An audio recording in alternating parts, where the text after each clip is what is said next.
So after seeing the crap that I saw in Epic, I decided to go see Now You See Me, which was the movie that if you saw my video last week reviewing Fast and Furious 6, I said I was going to go see that. Originally was just going to go see that, but then I remembered that Epic was certified fresh, and I was like, oh yeah, I made that freaking promise. I got to try to go out of my way to see that. I could have waited until like the dollar theater had Epic, but I wanted to try to see it in 3D. And dollar theater doesn't have 3D movies. It doesn't have the capability yet. Mine does at least. Doesn't at least. So yeah, Now You See Me looked like a lot of fun. Especially with the cast in it. The impressive cast. Good God. And the trailers looked great. It looked like it could be a lot of fun. And after seeing Epic, I was really wanting something, to entertain me. And you know what? I really liked Now You See Me. I know it's getting like a 40% on Rotten Tomatoes, and I think that's really low for this movie. With the fact that like Fast and Furious 6 is getting 70%, and this is getting 40%. Why do I talk about those two movies? Why am I talking about those two movies? It's because honestly, I had about as much fun in this movie as I did with Fast and Furious 6. Although I kind of liked Fast and Furious 6 a little bit more.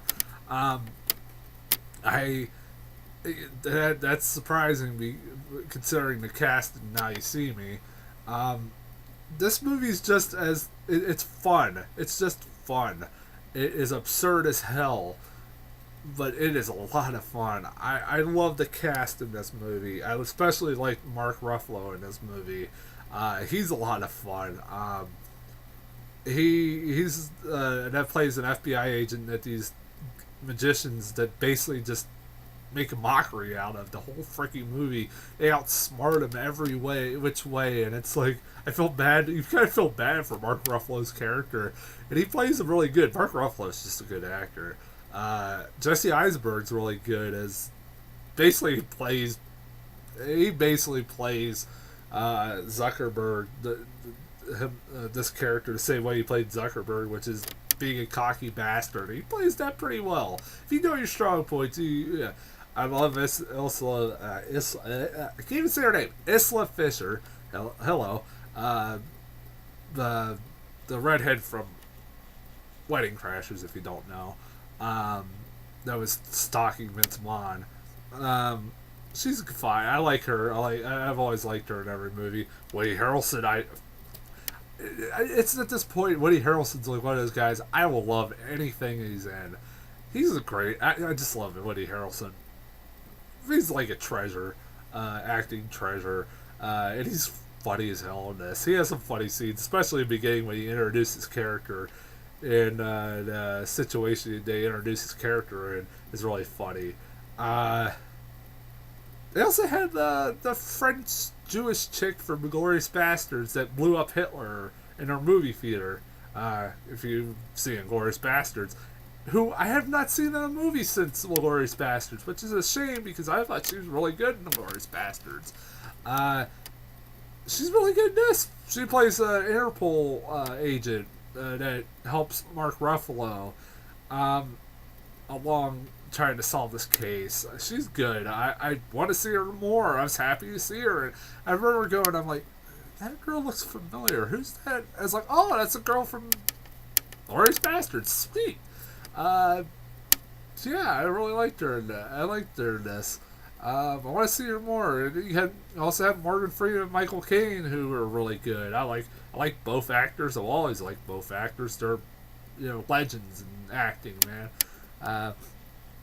Both are great actors. Always gonna be great actors. They're good in these roles. I liked. I mean, this movie was an interesting little flick because it kept you guessing where this movie was going. And one of my issues with this movie is that even though it's absurd, it is fun because of how absurd it is. It does get a little far-fetched.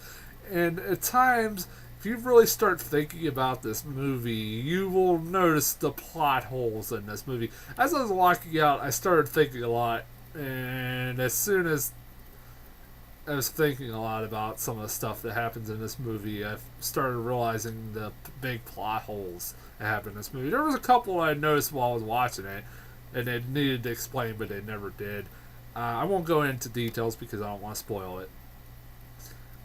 Well, one of the things was, I will say, without spoiling it too much, is the opening magic trick that you see in the trailer where they supposedly teleport a guy to a bank in France and rob the bank of all its money. Or, well, basically, like, I think $1.5 million or something like that.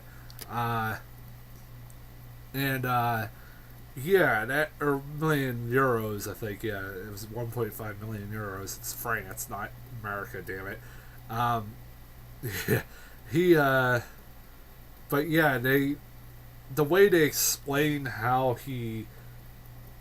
how they pulled off that trick is a little absurd. I mean, it's really absurd. You're like, okay, that could not really happen. But at the same time, I was like, this movie is at that point, I think they'd already established that this movie was gonna be absurd, and I forgave it for that. But at the same time, there was a couple plot holes in their explanation that they still didn't explain a couple things, including what happened to the money. It's really weird. It's really weird. How they got the money specifically. The main mystery about this movie is one of the big absurd moments. The main mystery of the thing about this movie, the mystery of this movie, is that these four magicians have a fifth person kind of helping them out, and this person's doing it in secret, and he's helping them to get away with the stuff that they do get away with, and he helps. I can't say whether he funds them. I think he funds them, but this person is basically helping them out, and the whole movie's a mystery about who it is, and the mystery, it kind of kept leading me. The whole movie, I kept thinking it was the French girl, the Interpol girl, because it made sense. It's like this girl just kind of came out of nowhere. Was basically had a desk job before she did this, and everything else. It's made sense for the whole movie. I'm like, this girl is the fifth horseman, or that's what they call her, the fifth horseman, the fifth person, whatever you want to call them, because these magicians call themselves the four horsemen. So if she was the fifth person, then she'd be the fifth horseman. And I kept thinking that. I like the whole movie. I was like, I'm certain that is her. It makes sense. Like the way she was acting, the way that she was, the way she was talking, and all that stuff like that, and her knowledge about magic. You're like, this has got to be her. And even the FBI agents at one point go, yeah, this girl's a little suspicious. This girl just kind of came out of nowhere, but. At the same time, as I was while I was thinking about it, and as the FBI agents started to think that she was doing it, I was like, wait a minute. Usually in a movie, if they think the person is that person, if that makes any sense, as the fifth person, 9 times out of 10 they aren't that person. And I'm like, well, and also I was thinking, and obviously, I'm not spoiling who it is, but the fifth person obviously ends up not being her because I thought it was, if that makes any sense. Yeah, the fifth person doesn't end up being her in the end, and I kind of like that, but I kind of like that because it was kind of like the theme of it fit the theme of the movie, because the theme of the movie is that, all magic tricks are like a sleight of the hand or misdirection, everything else. And basically, the film was honestly, in some ways, a magic trick and misdirecting you and thinking that it was her the whole time, but it wasn't. I like that. It's kind of like, that's like, I like that. But at the same time, the reveal of who it is preposterous. It is pretty preposterous, and it's really hard to not go into spoilers, because it's really, really hard to not go into spoilers. We'll talk about this person. I can't. But you start raising questions at the end, like when you find out who it is, and I'll just give hints. Background checks. Nobody does background checks apparently, and it's funny because the last 15 minutes of this movie spend 15 minutes basically explaining all the plot holes that you're left with, or after before the 15 minutes, or for the last 15 minutes. They basically take 15 minutes to explain everything, and when usually a movie has to do that, it's kind of pretty bad when you have to take 15 minutes to explain it.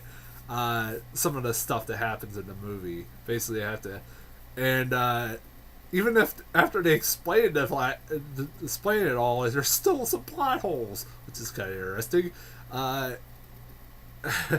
It kind of reminded me of the explanation in the last 15 minutes. Kind of reminded me of the latest Sherlock Holmes movies with Robert Downey Jr., where they have to take a really lengthy amount of time to explain how Sherlock Holmes figure out the case. If you see the first one of 2009, you know what I mean.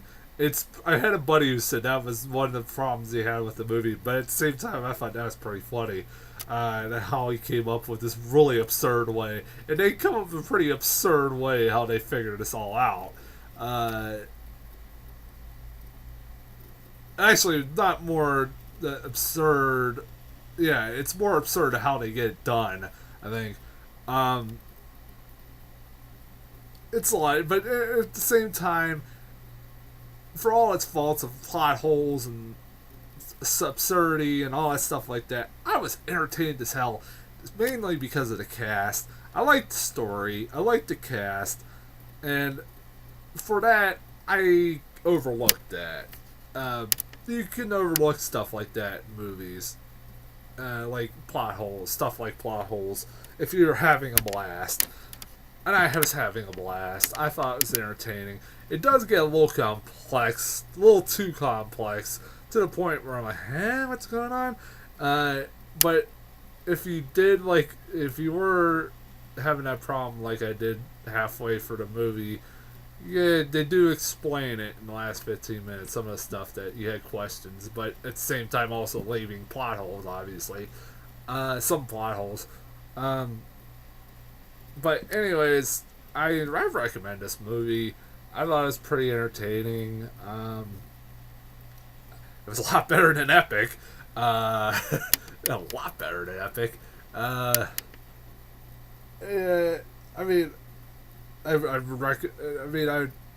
If you haven't seen anything else, I guess I'm gonna go see this. As for trailers of what I've seen, I got not side effects. I don't know why I'm thinking of side effects today. What did I get? Red 2 trailer. I didn't get the new Red 2 trailer. That looks like a lot of fun.